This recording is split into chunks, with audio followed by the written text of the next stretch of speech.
Your Royal Highness Meghan Markle, congratulations to you both. Thank you. Can we start with the proposal and the actual moment of your engagement? When did it happen? How did it happen? It happened a few weeks ago, earlier this month, here at our cottage.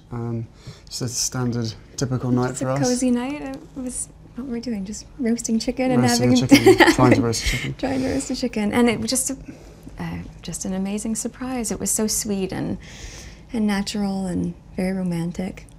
He got on one knee. Of course. Was it an instant yes from you? Yes, as a matter of fact, I could barely let you finish proposing. I said, can I say yes now? She didn't even let me finish. She said, can I say yes or can I say yes now? And then there was hugs and I had the ring in my finger and I was like, can I give you the ring? And she goes, oh yes, the ring. So no, it was a really nice moment. It was just the two of us and I think I managed to catch her by surprise as well. So. Yeah. And this is how long after you first met? It would be a year and a half, yeah. A little bit more than that. No, just about a year and a half, yeah. Which for most people would be quite a whirlwind. Is that how it's felt to you?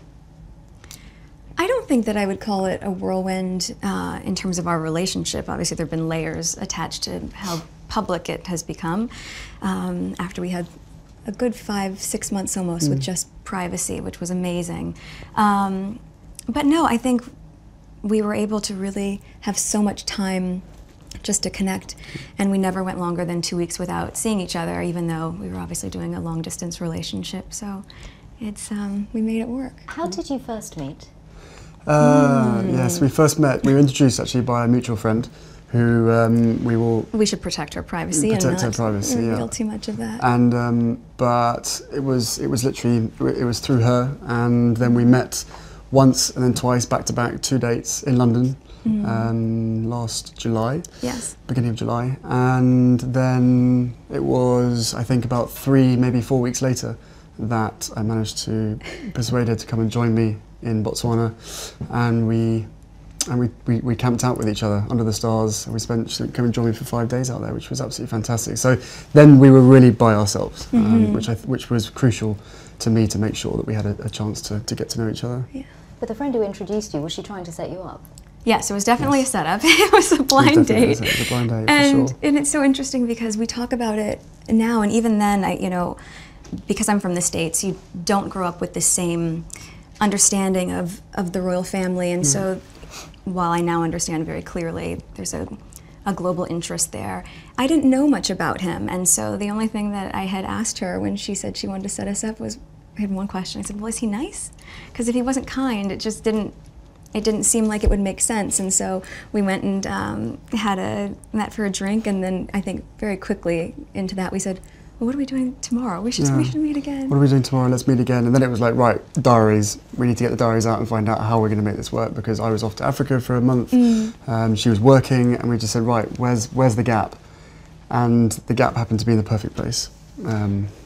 So how much did you, Prince Harry, know about Meghan? Had you seen her on TV? No, I'd never even heard about her until this friend said Meghan Markle. I was like, right, okay, give me a bit of background. what's going on here?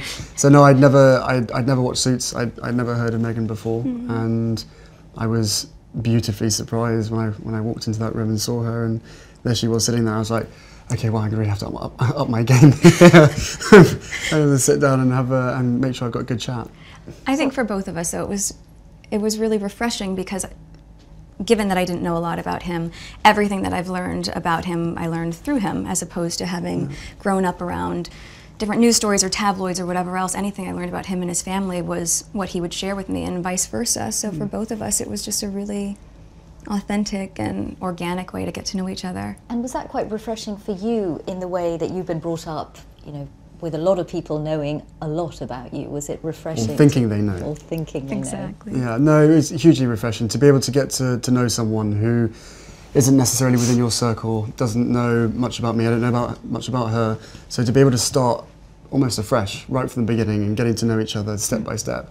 And then taking that huge leap of only 2 dates, and then going effectively on holiday together in the middle of nowhere, and sharing a tent together and all that kind of stuff. It was fantastic. It was absolutely amazing to get to know her as quickly as I did.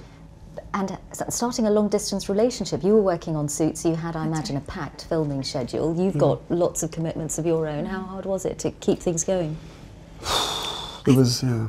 It was just a choice, right? I think that very early on when we realized we were going to commit to each other, that we knew we had to invest the time and the energy and whatever it took to make that happen. And so yes, with the filming schedule, it was not the easiest because it of course included a lot of travel back and forth, but I don't think you've had any idea what time zone you've been on for the last year and a half. no.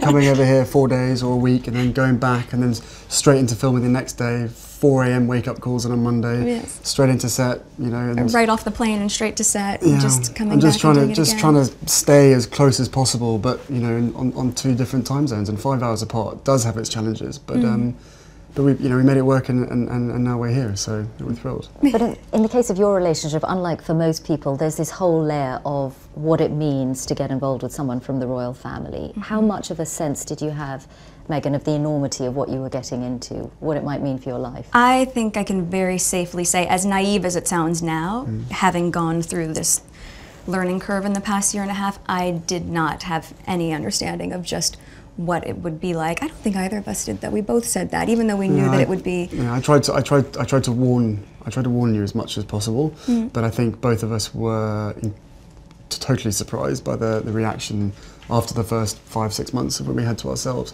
of what actually happened from then. So I think you can have as many conversations as you want and try and prepare as much as possible, but we were totally unprepared for what happened after that. The scrutiny. Well, all sorts. Well, I mean, I think also because there's a misconception that because I have worked in the entertainment industry that this would be something I would be familiar with. But even though I'd been on my show for, I guess, 6 years at that point, and working before that, I've never been part of tabloid culture. I've never been in pop culture to that degree, and lived relatively quiet life, even though I focused so much on my job. And so that was a really stark difference out of the gate. But and I think we were just hit so hard at the beginning with a lot of mistruths that I made the choice to not read anything, positive or negative. It just didn't make sense, and instead we focused all of our energies just on nurturing our relationship. On us, yeah. On us. And some of that scrutiny, and you ended up making a very public statement about it, some of that scrutiny was centred around your ethnicity, Meghan. When you realised that, what did you think? Of course it's disheartening. You know, it's a shame that that is the climate in this world, to focus that much on that, or that would be discriminatory in that sense. But I think, you know, at the end of the day, I'm really just proud of who I am and where I come from, and we have never put any focus on that. We've just focused on who we are as a couple. And so when you take all those extra layers away and all of that noise, I think it makes it really easy to just enjoy being together and tune all the rest of that out. But now that it is all official, Prince Harry, do you have that sense that the combination of the two of you, your different backgrounds, that you together represent something new for the royal family? I don't know if it's something new. I think it's you know, it's for me it's an added member of the family. It's another team player as part of the bigger team. And you know, for all of us, all we want to do is be able to carry out the right engagements, carry out our work, and try and encourage others and the younger generation to be able to see the world in the correct sense, rather than perhaps having a distorted view. So you know, the fact that I fell in love with Meghan so incredibly quickly was a sort of confirmation to me that everything, all the stars were aligned. Everything was just perfect. It was this beautiful woman just sort of literally tripped and fell into my life. I fell into her life, and the fact that I know the fact that she'll be really unbelievably good at the job part of it as well, is obviously a huge relief to me, because she'll be able to deal with everything else that comes with it. But no, you know, we're a fantastic team. We know we are, and we hope to, you know, over time, try and have as much impact for all the things that we care about as much as possible. I am very excited about that, yeah. And Meghan, given your acting and the profile you had, you'd already been involved in various causes. You've been an ambassador for UN Women. What about this new role? I mean, you're going to have a bigger platform, a bigger voice. What do you want to do with it? I mean, how Sing. can you imagine? No, I'm not a singer. I think what's been really exciting as we talk about the transition of this out of my career but into the role is that, as you said, the causes that have been very important to me I can focus even more energy on, because very early out of the gate, I think, you realize once you have access or a voice that people are willing to listen to, with that comes a lot of responsibility, which I take seriously. And at the same time, I think in these beginning few months and now being boots on the ground in the UK, I'm excited to just really get to know more about the different communities here, smaller organizations who are working on the same causes that I've always been passionate about under this umbrella. And also being able to go around to the Commonwealth. I think it's just the beginning of a... There's a lot to do. Really? There's a lot to do. And it's an immense change. You're getting a new country out of it, a husband obviously, but also giving up your nice, career. Yes, this is nice. Yes. But I don't see it as giving anything up. I just see it as a change. It's a new challenge. It's a new chapter, right? And also keep in mind, I've been working on my show for 7 years. So we are very, very fortunate to be able to have that sort of longevity on a series. And for me, once we hit the 100 episode marker, I thought, you know what, I have ticked this box, and I feel really proud of the work I've done there. And now it's time to, as you said, work as a team with you. Yeah. But do you have that sense of responsibility, Prince Harry, for what you're asking Meghan to do? Of course, that sense of responsibility was essentially from day one, or maybe a couple of months in, when I suddenly realised, actually, this is, you know, I know that I'm in love with this girl, and I hope that she's in love with me. But we still had to sit down on the sofa, and I still had to have some pretty, frank conversations with her to say, look, what you're letting yourself in for is, it's a big deal, and it's, it's not easy for anybody. But I know that, at the end of the day, she chooses me, and I choose her. And therefore, whatever we have to tackle together or individually will always be us together as a team. So I think she's capable. So nicely said, isn't it? I don't know. She's capable of anything. And together, as I said, there's a hell of a lot of stuff and work that needs doing. At the moment, for us, it's going to be making sure that our relationship is always put first. But no, look, both of us have passions for wanting to make change for good, and with lots of young people running around the Commonwealth, that's where we're going to spend most of our time, hopefully. And it was really one of the first things we connected on. It was one of the first things we started talking about when we met, was just the different things that we wanted to do in the world and how passionate we were about seeing change. I think that was, that's what got date 2 in the books, probably. Plenty to talk about. Children? Not currently, no. No, of course, I think, one step at a time, and hopefully we'll start a family in the near future. Have you met each other's families, I imagine? Yes, his family's been so welcoming, and You've met quite a few of them, actually. I have, on both sides of his family, his mom's side as well, which has been really important to me too. But yes, the family has been great, and over the past year and a half, we've just had a really nice time getting to know them and progressively helping me feel a part of not just the institution, but also part of the family, which has been really, really special. Trying to track them down and make sure that they're around at the same time that she's popping in without telling too many people. And so we've actually done incredibly well to make sure that you've met all the key people. So does that mean a lot of the time that you've been together in this last year and a half, you've been at home a lot? Yes. No, we've we had to sort of reverse the whole process, and cozy nights in front of the television, cooking dinner with just the two of us by ourselves in our little cottage, rather than going out for dinner and being seen in public. So we reversed the whole process, which is it's provided different opportunities, and it's made us a hell of a lot closer in a shorter space of time. That's true. That's without question. So if anybody else at home is listening, then maybe slow down on the dates and maybe spend more time at home. But no, it's for us. It's an opportunity to really get to know each other without other people, looking or trying to take photos on their phones and all that kind of stuff. With that comes with the job, comes with the role. But where possible, and we were able to really get to know each other that way. But also then to go and have friends over for dinner, or to go to his family for tea, or any of those sort of things. And even just to take the time to be able to go on long country walks and just talk. We've been all over the place. Have you met the Queen? I have, yes. A couple of times. What was that like? A couple of times. It's incredible. I think, to be able to meet her through his lens, not just with his honor and respect for her as the monarch, but the love that he has for her as his grandmother.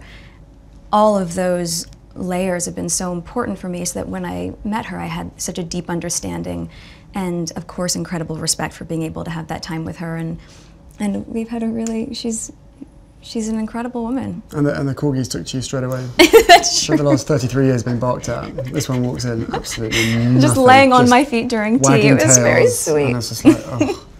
That has to be a good sign. Speaking of dogs, have you brought yours to the UK? Well, I have 2 dogs that I've had for quite a long time, both my rescue pups, and one is now staying with very close friends, and my other little guy is, yes, he's in the UK. He's been here for a while. Okay, let's hope he adjusts well. I think he's doing just fine. What was it like introducing Meghan to your father and your brother? What was it like? It was exciting. I mean, I've been seeing her for a period of time when I literally didn't tell anybody at all. And then William was longing to meet her, and so was Catherine. So, they're being our neighbours, we managed to get that in quite a few times now. And Catherine's been absolutely wonderful, amazing, as is William as well. Fantastic support. And then my father as well. We had a couple of, no, more than that. We've had a handful of teas and meetings and all sorts of gatherings over at his place as well. So no, the family together have been absolutely solid support, and my grandparents as well have been wonderful throughout this whole process, and they've known for quite some time. So how they haven't told anybody is again a miracle in itself. But no, the whole family have come together and have been a huge amount of support. They've been amazing. And Meghan, your parents, do you think, while very happy for you obviously, do you think they have worried at all about the scale of what you're getting into? Well, I'm sure at the onset, both my parents and my close friends were concerned, because we got very quickly swept up in a media storm that, as I shared, was not part of my life before that, but they also had never seen me so happy. And I think also once my friends, were able to really meet Harry and my mom, who we've spent a lot of time with, who's so much fun. Your mom's amazing. It was just, it was just obvious that no matter what we were being put through, that it was just temporary, and that we were going to be able to get through that. So everyone was really happy with me. He's talked to my dad a few times, hasn't been able to meet him just yet, but it's all been worth every effort. Yeah, it's been great. Your ring. Oh yes. Tell us about your ring. The ring is obviously yellow gold, because that's her favourite, and the main stone itself I sourced from Botswana, and the little diamonds either side are from my mother's jewellery collection, to make sure that she's with us on this crazy journey together. And it's beautiful, and he designed it. It's incredible. Yeah. And make sure it stays on that finger. Of course. What does it mean to you, Meghan, to have those stones on your finger that once belonged to Princess Diana? I think everything about Harry's thoughtfulness and the inclusion of that, and obviously not being able to meet his mom, it's so important to me to know that she's a part of this with us, and I think in being able to meet his aunts and also to be like Julia and just different people who are so important to his mom, I'm able to in some way know a part of her through them, and of course through him, and it's incredibly special. And to be able to have this, which sort of links where you come from, and Botswana, which is important to us, and it's perfect. What do you think your mother would have thought of Meghan or said about Meghan? Oh, they'd be thick as thieves, without question. I think she would be over the moon, jumping up and down, so excited for me.